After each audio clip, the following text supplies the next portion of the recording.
They thought they broke her. But that's the thing about quiet people. You never hear 'em coming until the whole room freezes. Christmas lights, fake smiles, and two people who thought no one was watching.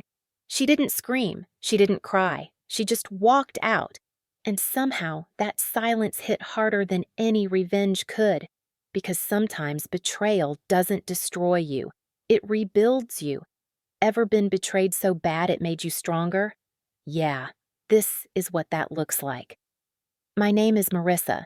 I'm 31 years old, and this is how I turned their betrayal into the blueprint that built me back. The Christmas lounge at our Cincinnati office looked like something out of a Hallmark movie.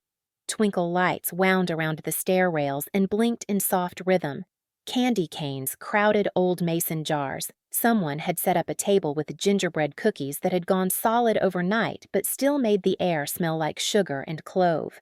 The faint hum of Michael Bublé floated from a Bluetooth speaker in the corner, and above it came bursts of laughter, sharp, careless, full of people who had no idea that under the cinnamon and cocoa something was cracking quietly open. I stood beside the raffle table, the ceramic bowl for Secret Santa warm in my palms. Little slips of paper, folded and smudged with Sharpie, rustled inside. My hands looked steady. They weren't. My stomach felt like it had swallowed a small storm. Across the room, I saw them.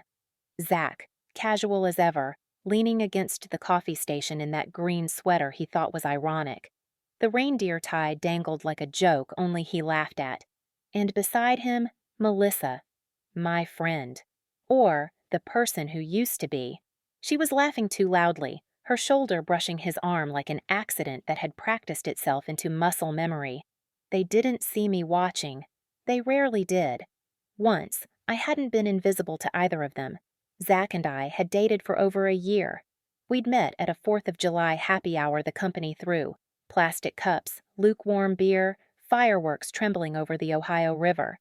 He'd said something about how he never trusted fireworks because they pretended to be stars, and I'd laughed even though I didn't really get it. He had that charm that felt worn in, like a coat he lent to everyone. But he showed up when he said he would. He helped me repaint my bathroom after a leak.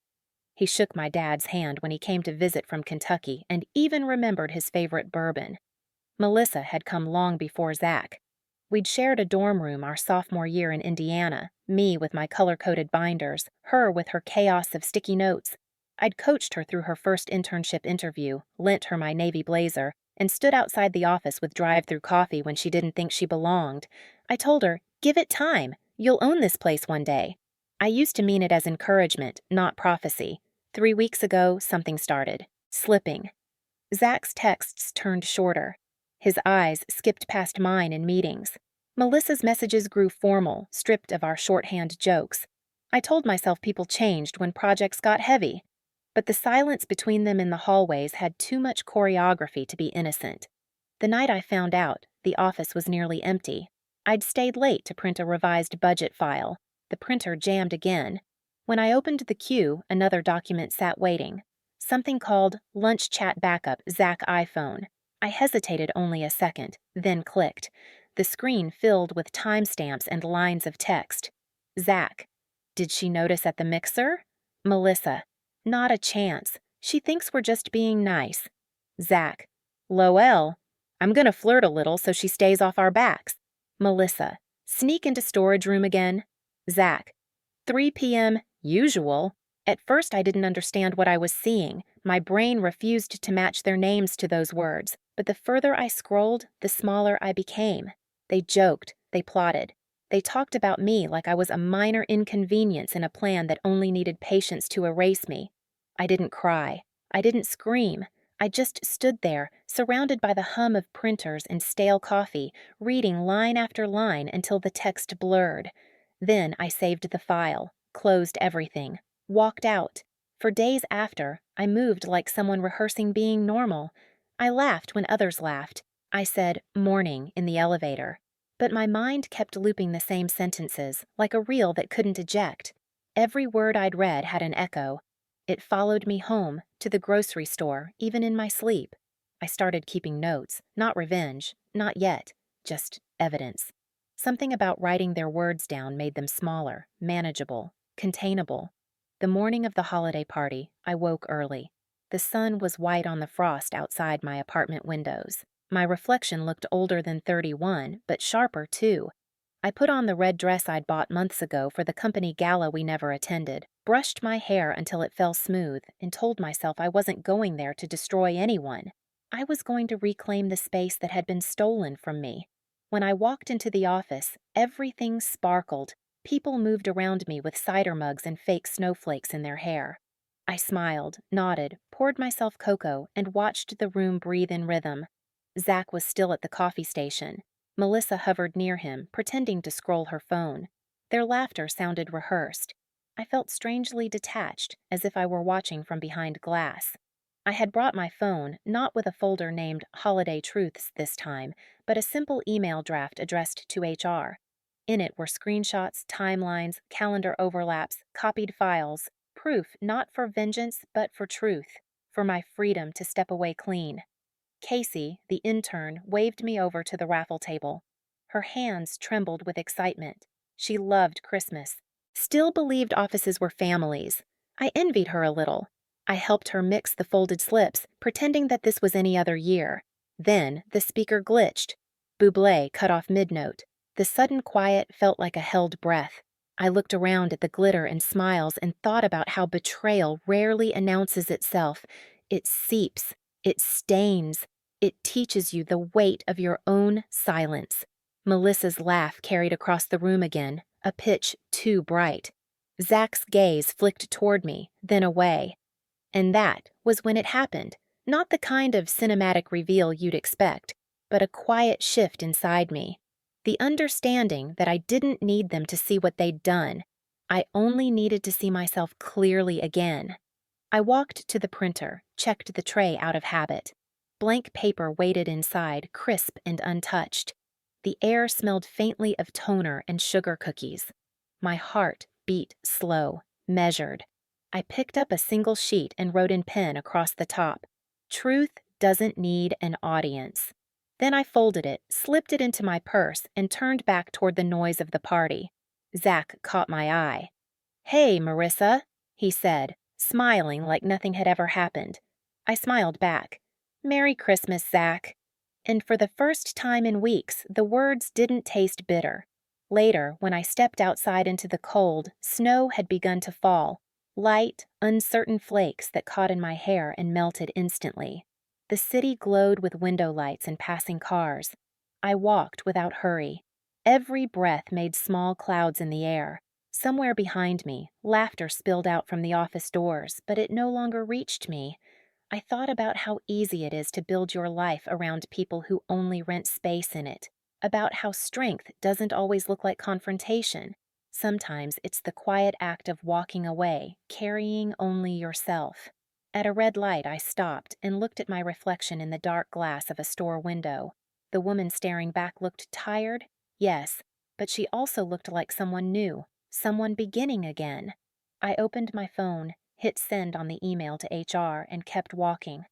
The snow kept falling, the city lights blurred into soft halos, and somewhere deep inside, I felt the click of something resetting, like a lock finding its key. Nobody moved, not at first. It was as if the whole office had been sealed inside a snow globe, time suspended, air thick, the flakes of silence swirling in slow motion. Even the twinkle lights seemed to pause their gentle blinking, caught between one heartbeat and the next. I stood there holding the papers, feeling the weight of them press into my palms. My breath sounded louder than it should have. Every inhale scratched against the back of my throat. I looked around the room and saw 20 faces frozen mid-expression. Shock, confusion, pity, something unnameable glinting behind the polite smiles of people who didn't know where to look.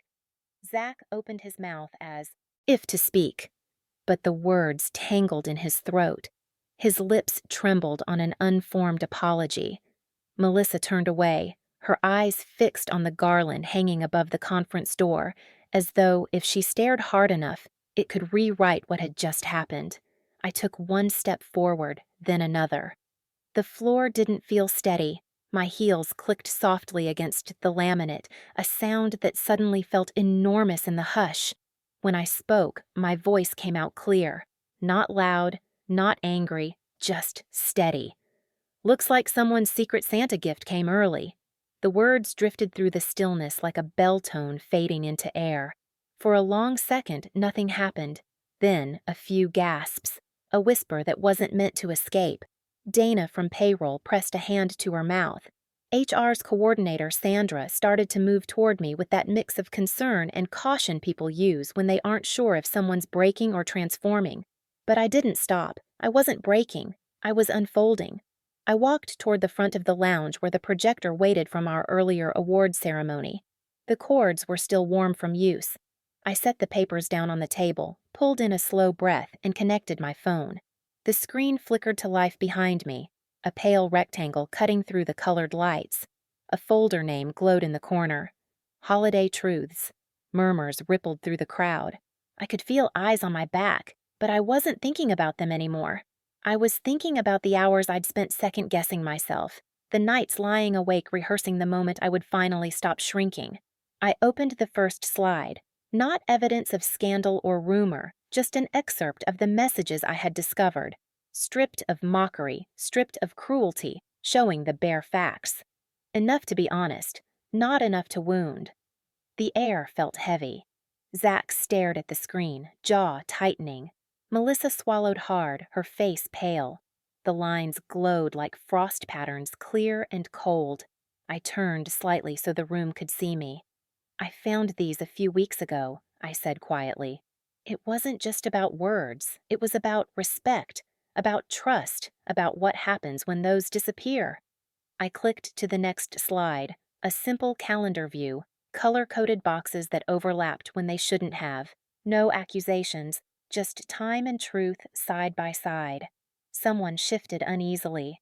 A chair creaked. I heard the faint hum of the building's heating vents. Sandra spoke softly. "Marissa, maybe we should step into my office and—" I shook my head. "It's okay. I'm not here to humiliate anyone. I'm here to close a chapter." I looked out at the people I'd worked beside for 5 years. The ones who had seen me pull double shifts, who had eaten pizza with me at midnight during product launches, who had shared jokes about printer jams and long Mondays. "We spend so much of our lives in rooms like this," I said. "We build trust inside these walls. We talk about teamwork like it's family, but family means honesty, and I think we all forget that sometimes." The next slide wasn't screenshots or images. It was a blank white page with a single line of text. "Integrity is quieter than revenge, but it lasts longer." The room stayed silent, but it wasn't the silence of shock anymore. It was something gentler, listening, absorbing. I turned back to Zach and Melissa. "You don't owe me an explanation," I said softly. "I already have one. People make choices. This is just mine." Zach's eyes glistened. "Marissa, I lifted a hand. "Don't." The word wasn't harsh, just final. "This isn't about apologies. It's about ending things cleanly." I disconnected the phone. The screen went dark. Sandra exhaled, stepping closer, her voice low. "You've shown what you needed to show. Let's talk in my office later, okay?" I nodded. My heart slowed, finally finding its rhythm again. I turned back toward the table where the cider still sat, now lukewarm. I took a sip. It tasted faintly of cinnamon and something else. Maybe relief. Dana from payroll approached. She didn't say much, just set a cookie in front of me and rested her hand lightly on my arm. The warmth of that simple gesture undid me more than any confrontation could have. Across the room, Zach stood with his head bowed. Melissa stared at the floor. HR murmured to them quietly, professional, procedural. I caught fragments. "Let's step into the conference room. Follow-up meeting, confidentiality." I tuned it out. The noise of consequence no longer belonged to me. I sat there for a while, watching the twinkle lights blink again, the party awkwardly trying to restart itself. Someone whispered about refilling the cocoa machine. Someone else turned the music back on, too low, as if afraid of volume. The world was still turning. It always did. My phone buzzed. A message from my dad. "Merry Christmas, kiddo. Proud of you always." I smiled. He didn't know what had happened. He didn't need to. Pride didn't need reasons. I gathered the papers into a neat stack, slipped them into a folder, and stood. The weight in my chest had lifted. My legs still trembled a little, but each step felt steadier than the last. On my way out, I passed the big office window overlooking downtown Cincinnati. Snow had begun again, lazy flakes drifting past the glass. The city shimmered under their quiet descent. I thought about how, for weeks, I had imagined this moment as destruction. But standing here, it felt more like release. The truth was out. The rest was gravity. As I reached the door, Sandra called after me. "Marissa, are you okay?" I turned, smiled faintly. "I will be." Outside, the cold hit my face like clarity. I inhaled deeply, the air crisp with the scent of winter and exhaust. The city lights blinked in reflection on the wet pavement, each one a tiny star trying to find its place. I walked slowly toward my car. The night stretched open before me. Uncertain, yes, but wide. Every step away from that building was a step toward myself. When I finally reached the lot, I paused beside the driver's door, looking back one last time. Through the window, I could see the faint glow of the projector screen as HR finished their quiet damage control. The image flickered, then vanished completely. And in that darkness, I felt something settle. Not triumph, not vengeance, just peace. I got in, turned on the engine, and watched the snow gather on the windshield. The wipers swept it away again and again, leaving the glass clear enough to see the road ahead. The radio came on softly, a Christmas classic, warm and nostalgic. I let it play. As I drove through the quiet streets, I realized that sometimes closure doesn't come from others' remorse. It comes from your own decision to stop carrying what they broke. I didn't know where I'd be working next month or what people would whisper on Monday, but I knew this. I had told the truth, and the truth once spoken doesn't need defending. At a red light, I looked at my reflection in the rearview mirror. My eyes were tired, rimmed red but steady. I smiled.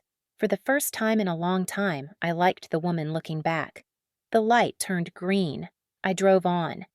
After the last slide faded and the projector clicked itself to sleep, the room never really recovered. The lights still twinkled across the garland and ceiling beams, but the warmth behind them was gone. The smell of cocoa lingered, sweet, heavy, but no one reached for a refill. It was as if the air itself had paused, waiting for permission to exhale. One by one, people drifted away from the lounge. Chairs scraped the floor softly. Someone whispered something about the snow starting again outside. Another collected their coat without meeting anyone's eyes. It reminded me of a fire drill. No alarm, no panic, just quiet urgency. The kind that comes when everyone smells smoke for the first time and realizes it isn't a drill after all. Zach was the first to go. HR led him through the side corridor near the break room, his posture slumped, his steps mechanical. He didn't look back. The bright green of his Christmas sweater caught the light once before, vanishing through the doorway. Melissa tried to speak. Her voice trembled at first, then steadied, wrapped in half-formed explanations that dissolved before they reached full sentences. Sandra, our HR coordinator, listened for a moment, then gently placed a hand on her shoulder and guided her toward the HR office. I caught a glimpse of Melissa's reflection in the lounge window, her face pale, her expression unreadable, as she disappeared from view, and just like that, the noise was gone. No one rushed to defend them. No one leaned in to whisper advice about professionalism or composure. No one told me I should have handled it differently. The absence of those. Words felt like a kind of validation. Quiet, unspoken, but real. I hadn't yelled. I hadn't ranted. I had simply shown what was true. And when the truth stands on its own legs, it doesn't need applause or justification. I stayed behind after most people had left. The raffle slips still littered the floor, little folded secrets of names and inside jokes that suddenly seemed childish. I knelt and gathered them into the ceramic bowl, one by one. The rustle of paper filled the silence like rain. Dana from payroll stayed behind to help.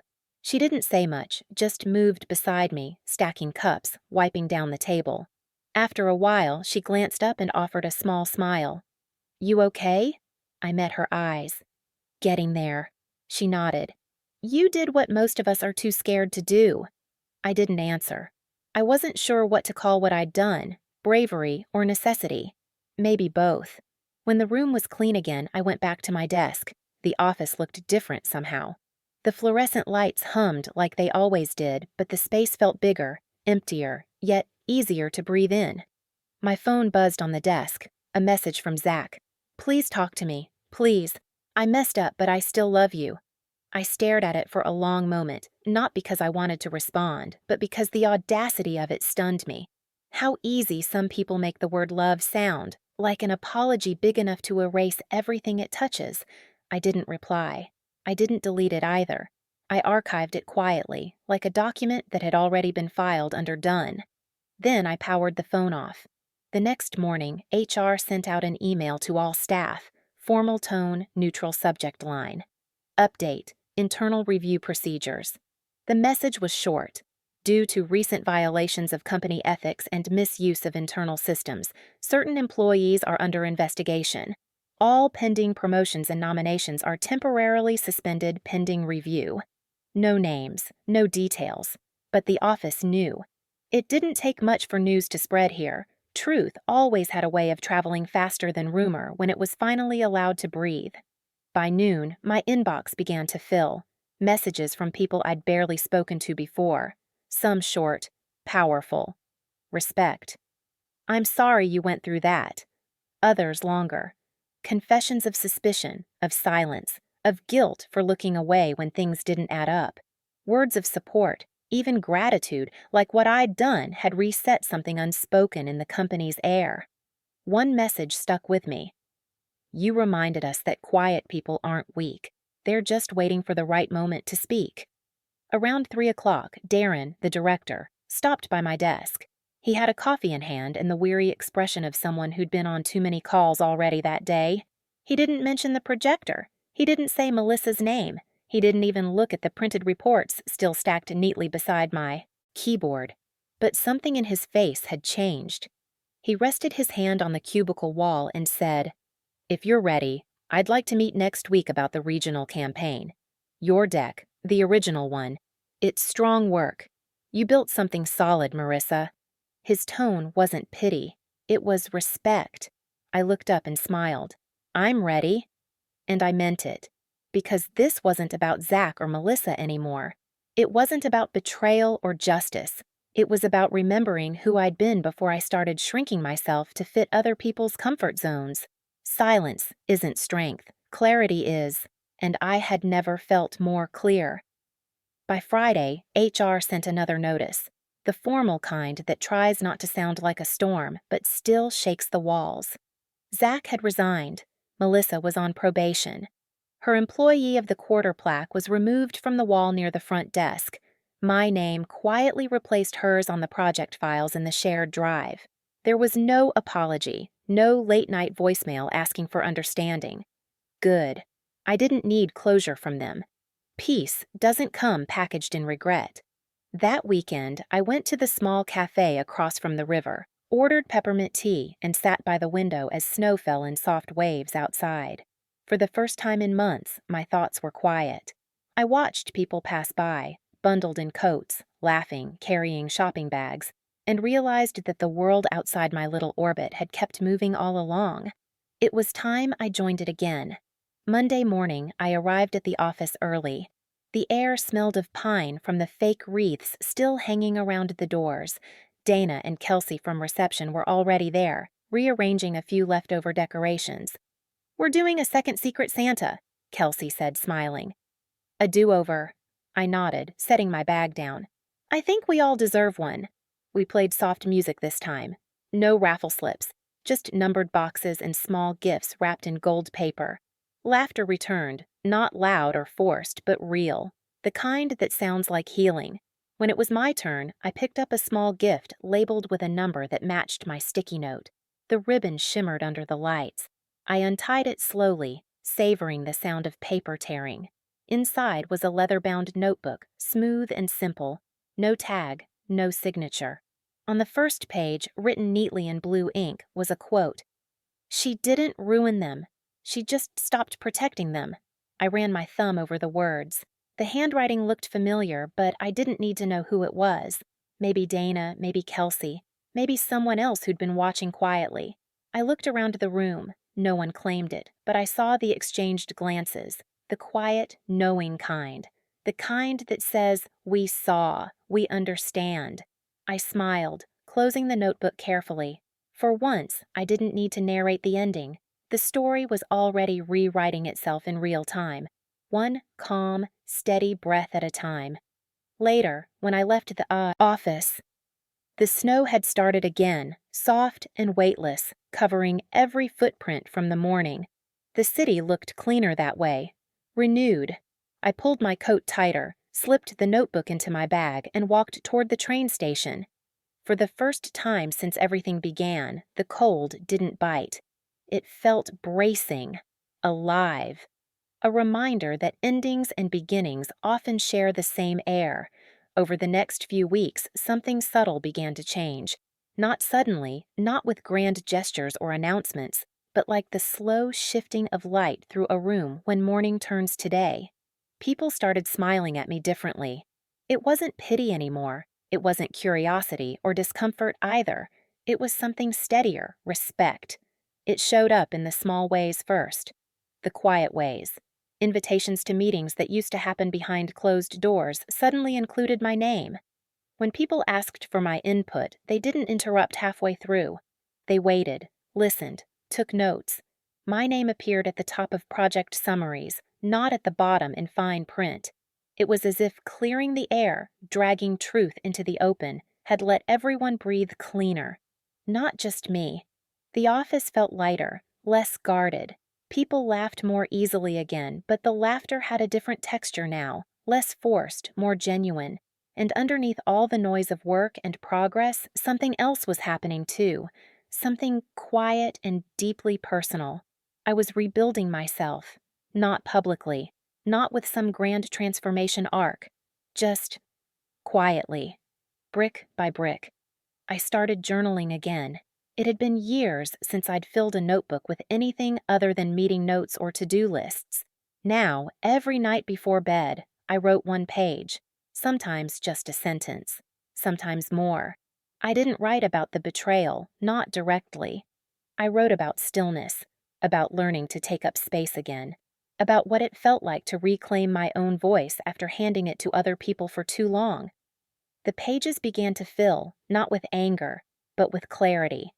I stopped checking Zach's social media, not because I was forcing myself not to, but because I simply didn't care anymore. The part of me that had once craved his attention had quietly disappeared, like a radio frequency that suddenly went out of range. Love, I realized, shouldn't require you to shrink yourself to fit inside someone else's comfort zone, and what we'd had, if it could even be called love, had died the moment he typed those words. She's so clueless. There's a kind of betrayal that doesn't stab. It erases. You start doubting your own memories, you replay conversations and wonder what was real and what was staged. Did I imagine the affection? Was every smile an illusion? Did he ever actually see me, or just the version of me that made him look better? Those questions used to haunt me. But in the quiet after the chaos, I realized something vital. I didn't need to be seen by them anymore, because I had finally seen myself. Clearly, powerfully. And that was enough. Melissa came back eventually. HR kept her on, though her role was smaller now, confined to routine tasks and monitored deadlines. Her new desk was closer to the copy room, away from the windows. She said hello once in passing. Her voice was polite, rehearsed. I nodded back. That was all. The office hadn't ostracized her exactly, but it had shifted. People were kind to her, but cautious. There's a difference between forgiveness and trust, and that difference hums quietly under fluorescent lights. One afternoon, I passed her in the hallway outside the kitchenette.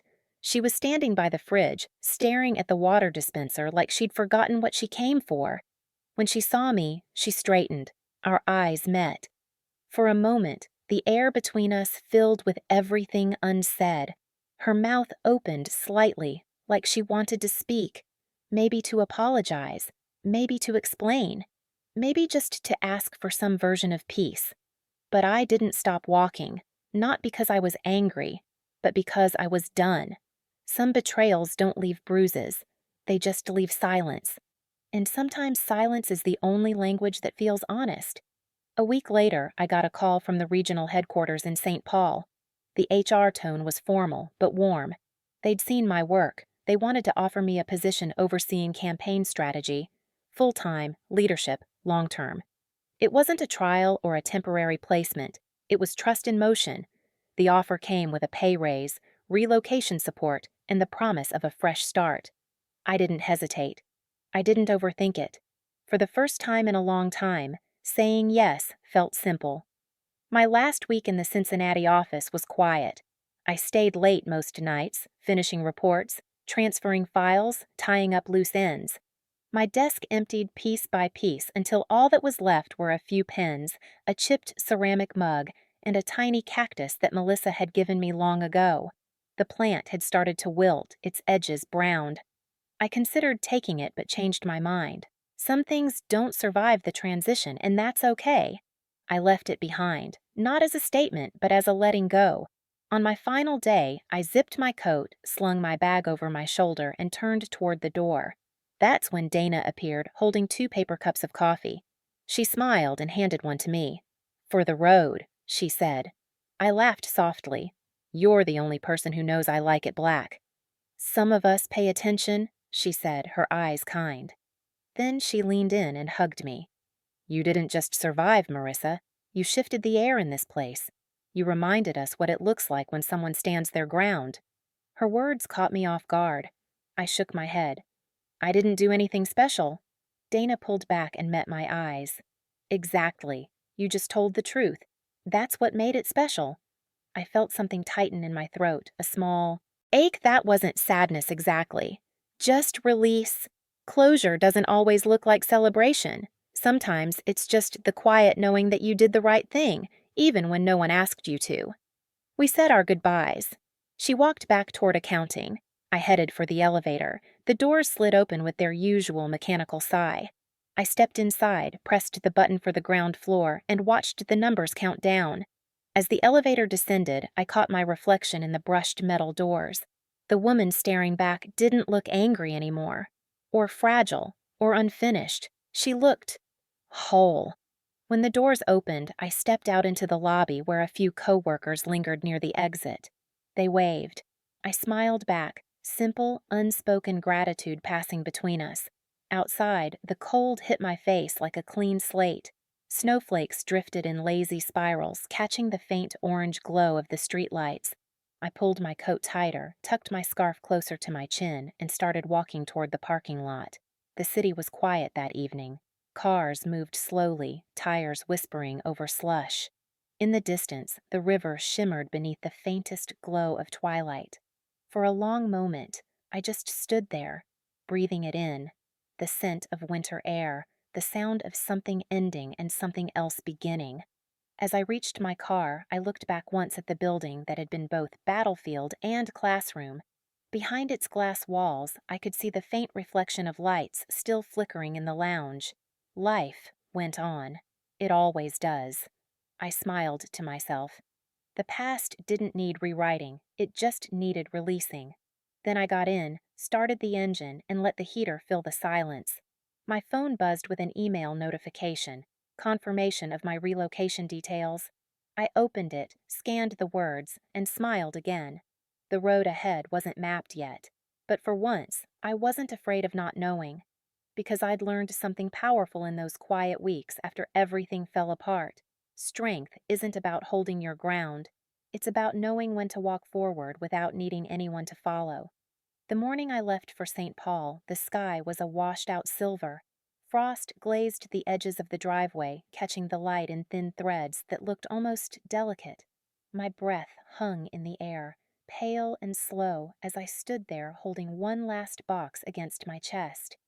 Everything smelled like pine and road salt, winter mixed with the scent of beginnings. My car was already packed, not with much. I had learned that peace doesn't need a lot of baggage.